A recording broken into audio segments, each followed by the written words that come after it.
Aujourd'hui, on va parler de Worldline et de sa chute spectaculaire qui a eu lieu en bourse. Alors, dans la journée du 23, on a eu une chute brutale, on a eu un gap énorme et on a eu une demi-heure de blocage de la cotation à l'ouverture, tout simplement parce que tout le monde fuyait la valeur suite à un profit warning. On est passé de 23 au point le plus bas à 9 et quelques, à 9,4. Alors pourquoi? Tout simplement parce qu'on a eu un profit warning. Ici, on voit Worldline décroche après un profit warning. Ils ont revu à la baisse. Alors, on l'a ici. On voit ici une croissance organique du chiffre d'affaires pour 2023 prévue de 6 à 7% contre au début 8 à 10%. Donc, on voit bien qu'on a quand même, on revoit de 2 à 4% la baisse du chiffre d'affaires. Alors, ce n'est pas une baisse, c'est une non-croissance. Donc, on serait passé avec un scénario favorable 10% et aujourd'hui avec un scénario pessimiste 6%. On a quand même 4% de croissance en moins. C'est pas anodin, mais pour moi, jusque-là, ça ne vaut pas une baisse aussi prononcée. On voit également sur cet article qu'on a une baisse d'environ 150 points de base de la marge d'excédent brut opérationnel, le BO, contre 100 points de base visés auparavant. Et on nous donne aussi comme quoi on aurait une conversion de 30 à 35% de l'EBO en flux de trésorerie, donc en free cash flow, contre un taux de 46 à 48% précédemment attendu. Alors évidemment, on n'a pas le lien direct entre la baisse du chiffre d'affaires et comment ça impacte le BO et le free cash flow, puisque c'est pas parce qu'on baisse de 10% le chiffre d'affaires qu'on baisse de 10% le free cash flow, ça dépend fortement des marges qu'il y a derrière.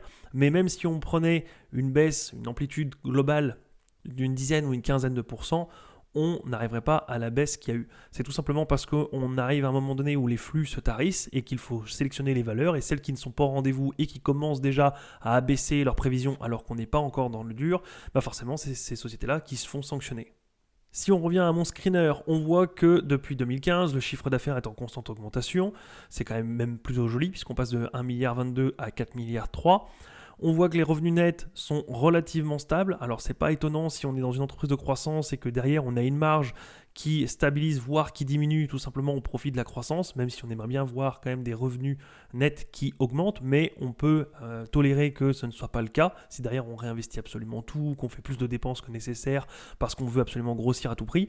On a également le nombre total d'actions en circulation qui augmente. Je n'aime pas trop ça, mais quand on est dans une entreprise de croissance comme celle-ci, des fois, c'est un des moyens de levier, plutôt que la dette, ou les deux, combiner les deux, de diluer un peu l'actionnariat pour faire des levées de fonds et de continuer à alimenter la machine. En passant au screener 2, on voit que le ROCE était important, on était aux alentours de 18-20%, et on diminue après année, ce qui n'est pas très bon, puisque ça veut dire qu'on optimise de moins en moins, mais si derrière on grossit rapidement avec notre profil c'est la croissance pure et dure, ça s'entend. Maintenant, il faudrait voir des bénéfices, un ROCE remonter pour pouvoir justement mieux utiliser l'argent. On voit de l'autre côté, par contre, les free cash flow qui augmentent, ce qui est une très bonne chose, ce qui veut dire que derrière, on arrive à mettre de plus en plus d'argent dans les caisses, c'est un fait, et quand on zoome, on voit bien quand même qu'on est passé de 130 millions à 724 millions de free cash flow, ce qui est relativement pas mal.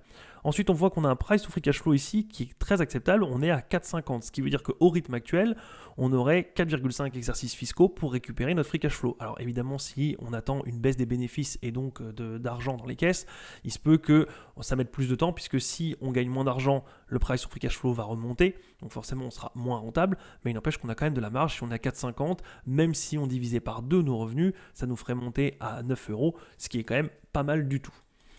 On passe donc au screener 3.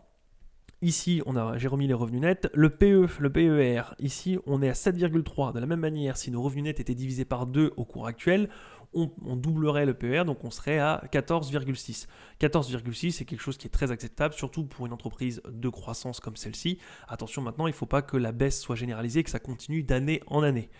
On a la dette qui augmente, comme on l'avait dit, puisqu'une entreprise de croissance. Alors attention, il faut toujours aller lire les rapports financiers et écouter les conférences calls parce que ça se trouve, c'est de la mauvaise dette. Mais en tout cas, ça ne me choque pas comme ça quand on a une entreprise de croissance dans la tech qui a pour objectif de grandir. Là, comme ça, ce n'est pas un profil qui me choque. Les capitaux propres qui augmentent, c'est logique. Et derrière, forcément, on s'y attendait. La capitalisation boursière qui s'écroule, puisque forcément, si derrière on ne fait pas de dilution massive, mais qu'on a une chute du cours, ça, forcément, la capitalisation descend.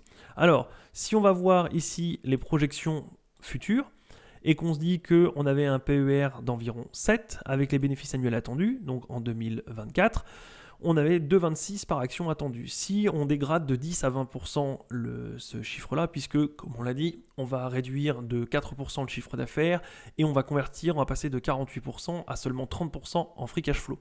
Si derrière, ça nous donne du 10, 20, presque même 30% de réduction, si on met 10 ou 20%, allez, en mettons 20%, ça nous fait 44. Si on enlève 44 ici, on arrive à 1,80€. 1,80€, même si on met un PER de 7 ou 8, ce qui n'est vraiment pas énorme, puisque ici, on le voit bien, c'est pas du tout le genre de PE qu'on avait et surtout pas le genre de PER qu'on a sur ce genre d'entreprise à croissance. Mais si on reste sur un PER de 7 fois, alors un peu moins de 2€, on est à 1,80. Hop, on arrive à 7 fois 1,80. On arrive à 12€, ce qui est un peu plus bas que ce qu'on a, puisque forcément ici, nous, on a derrière à 10,60€. Alors c'est un peu remonté, c'est vrai que c'était bien descendu jusqu'à 9€ et quelques. Donc on voit bien que le marché sanctionne littéralement et qu'il jette tout, le bébé avec l'eau du bain, et que n'importe quelle société qui déçoit est immédiatement blâmée et le cours s'en suit. Il faut étudier les rapports financiers, lire les conférences call, écouter les conférences call pour voir si derrière ce genre de chiffre est tenable, puisque oublions que même si l'année prochaine elle est très mauvaise, on a quand même une croissance sur le long terme qui est prévue, et on voit bien qu'ici 3,83€ par action, ça peut vraiment être pas mal, surtout si on arrive à acquérir l'action à 9€. Attention, ce n'est pas tout, il n'y a pas que ça à prendre en compte, il ne faut pas juste se dire bêtement 3,80€ et 9€, ça me fait un PER de 2,5, donc je fonce. Il va peut-être y avoir des baisses de chiffre d'affaires et de conversion free cash flow, surtout qu'on a vu qu'il y avait un plan de redressement prévu qui allait faire économiser 200 millions, mais on a vu que la première année, il allait déjà coûter 250 millions. Donc ça a l'air d'être un plan qui coûte plus d'argent qu'il n'en fait gagner. Mais il se peut que ce plan fasse gagner 200 millions par année supplémentaire ensuite. Il n'empêche qu'il faut voir si les cours, enfin si les bénéfices espérés vont diminuer, décroître ou rester stables dans le temps. Et même si on reste stable aux alentours de 1,80 voire 2€, il se pourrait que d'ici quelques mois ou années, le cours remonte très sérieusement pour rattraper ce qu'il n'a pas eu. Attention, vous devez absolument lire les rapports financiers, étudier les chiffres avant de vous lancer, mais on pourrait être dans un moment où ça peut valoir le coup de rentrer une petite ligne, histoire de prendre une petite position. Voilà, c'est tout pour aujourd'hui, je vous dis à la prochaine, salut.